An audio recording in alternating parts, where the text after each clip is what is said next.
हाँ, हम लोग लेते हैं अखबार वाले। इसकी सबसे बड़ी बात क्या है, विशेषता क्या है? इसकी सबसे बड़ी विशेषता है कि हम लोग थीम रख रहे हैं आर्टिफिशियल इंटेलिजेंस।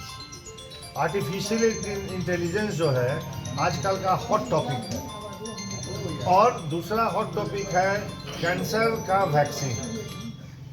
और कैंसर के वैक्सीन के लिए 3 टीम आ रही है पटना से, और यहाँ के लोग उसमें पार्टिसिपेट करेंगे, और जो भी पार्टिसिपेंट होंगे उनको सर्टिफिकेट दिया जाएगा।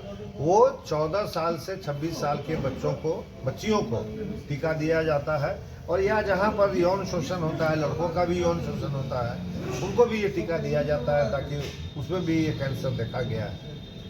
तो कैंसर असाध्य बीमारी है, ये लोग जानते हैं, लेकिन हम लोग कहना चाहते हैं कि यदि समय पर उसका टीका लग जाए तो जिस तरह से हम लोगों ने स्मॉल पॉक्स पर, पोलियो पर, हमने कोविड पर विजय पाई अपने टीका से, और टीका तो आजकल जो है सो वर्ल्ड के पॉलिटिक्स का भी एक कारण बन चुका है, तो वो भी इस सत्र में शामिल होगा। दूसरा जो बड़ी बात है उसमें ये है कि सारे बड़े लोग बिहार के उपस्थित होंगे और पार्टिसिपेट भी करेंगे। एक दिन का कॉन्फ्रेंस होगा, और एक बहुत बड़ा जो आप लोग के चैनल के माध्यम से जो पूरे भारतवर्ष में ये न्यूज़ गया है कि संसार का सबसे बड़ा शिवलिंग कैथोलिया में है, केसरिया स्तूप है, और हमारा अरेराज में जो सोमेश्वर दत्त महादेव मंदिर है, तो उसको भी देखने के लिए लोग बहुत लालायित हैं। तो इस माध्यम से ये टूरिस्ट का भी अट्रैक्शन सेंटर हम लोग चंपारण को, पूर्वी चंपारण को बनाना चाहते हैं।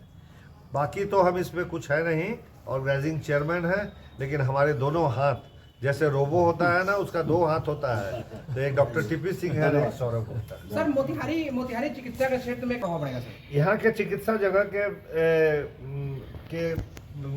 जो सकारात्मक जो प्रभाव होने जा रहा है वो ये होने जा रहा है कि हम लोग अपने माध्यम से, आप सबों के माध्यम से ये सरकार को बताना चाहते हैं कि इस मामले में, आर्टिफिशियल इंटेलिजेंस के मामले में, हम लोग भले बहुत ज़्यादा बाकी सब चीज़ में उन्नति कर गए हैं, चाहे पॉलिटिक्स के मामले में हो, चाहे डिजिटल मनी के मामले में हो, चाहे स्पेस इंजीनियरिंग के मामले में हो, मेडिकल टूरिज्म भी हम लोग का काफ़ी आगे बढ़ गया है। लेकिन उसका कारण है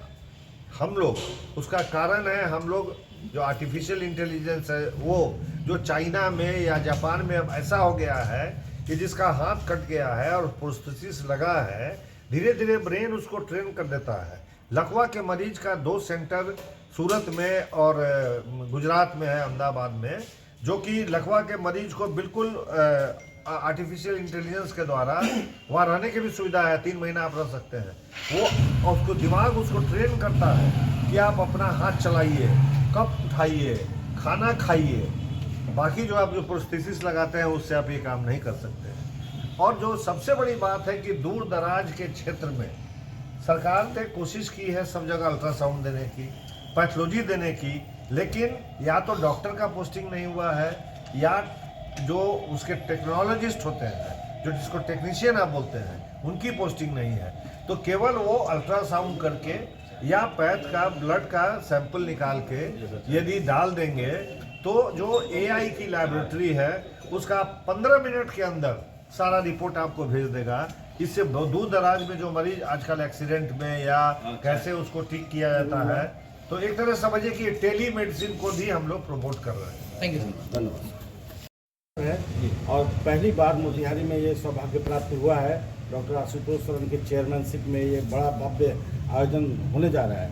तो आप इसके बारे में, आप डायरेक्टर हैं, किस तरह की तैयारियां चल रही है बताएं। देखिए, सर्वप्रथम तो मैं अपने बड़े भाई को दिल से धन्यवाद देता हूँ कि इन्होंने हम लोग का नाम रोशन किया है। बिहार का मैं मतलब अभी प्रेसिडेंट हुए हैं, पूरे चंपारण के लोग इससे गौरवान्वित हैं। डॉक्टर तो हैं ही, इसके अतिरिक्त समाज के सभी वर्ग के लोग इससे बहुत अपने को अच्छा समझ रहे हैं, गौरवान्वित समझ रहे हैं। तो पहले तो सर्वप्रथम इनका को धन्यवाद, ये डिजर्व करते हैं, और इसलिए जो है हम लोग दिल से इनको पहले धन्यवाद देते हैं। कहते हैं कि ऐसे ही आगे बढ़ते रहें, इनके पीछे पीछे हम लोग भी अपने अपने उत्कृष्टता को प्रदर्शित करें, तो यही मेरी मंगल कामना है। पहली बात। दूसरी बात, यहाँ का जो आयोजन की बात कर रहे हैं आप, तो हम लोगों ने जी तोड़ कोशिश की हुई है कि इसमें कोई कोर कसर नहीं छोड़ें। बाकी पिछला जितना भी कॉन्फ्रेंस हुआ है, मैं नहीं कहूँगा कि खराब हुआ है, लेकिन उससे एक कदम आगे निकलने की प्रत्याशा हम लोगों की है। आइए तो 26 के बारे में क्या कहना चाहते हैं? बीमाकॉन 2026 जो हो रहा है, ये 81st कॉन्फ्रेंस है बीमाकॉन का। और आप इमेजिन कीजिए 81st टाइम में पहली बार हम मोतिहारी से एक प्रेसिडेंट बना रहे हैं या बन रहे हैं आशु अंकल। वो हम लोगों के लिए बहुत ही प्राइड की बात है। हम लोग इस चीज़ से बहुत ही खुश हैं और उत्साह में वो हुए हैं। इससे हमको मोतिहारी इन जनरल मोतिहारी को क्या फ़ायदा होगा? ये एक मोतिहारी का लेवल बढ़ाएगा। पहले तो सब लोग जानेगा कि मोतिहारी में स्टैंडर्ड के डॉक्टर्स हैं जो कि स्टेट को हेड कर सकते हैं। दूसरा, जो इस तरह के कॉन्फ्रेंसेस हो रहे हैं उसमें लेवल ऑफ ट्रेनिंग बहुत हाई एंड है, बिकॉज ये लिटरली एक वर्ल्ड क्लास कॉन्फ्रेंस है और इसमें पूरे इंडिया से लोग आ रहे हैं। इनफैक्ट हम लोग एक टेली टॉक भी रखे हैं जो कि इंग्लैंड से बेसिकली डायरेक्टली वो हम लोग हमारे बच्चों से बात करेंगे। इसमें सीनियर डॉक्टर्स तो हैं ही हैं, इसमें फर्स्ट ईयर मेडिकल स्टूडेंट भी आएंगे। तो टॉक्स जो अरेंज किया गया है उनके लेवल पे किया गया है। इसके अलावा जो कल्चरल प्रोग्राम वगैरह है वो हमारे चंपारण की धरती को सोचते हुए ऑर्गेनाइज़ किया गया है, यहाँ के इम्पोर्टेंस को देखते हुए। इसके अलावा इसमें नेशन के सारे प्रेसिडेंट्स आएंगे, वाइस प्रेसिडेंट आएंगे, सेक्रेटरी आएंगी। तो उससे होता है कि एक जगह का मान बढ़ता है, लोग जानते हैं उसके बारे में। तो यही सब करते हुए हम लोग की कोशिश रही है कि ये नेशनल नहीं इंटरनेशनल लेवल पे रहे इसका हर चीज़। Thank you sir.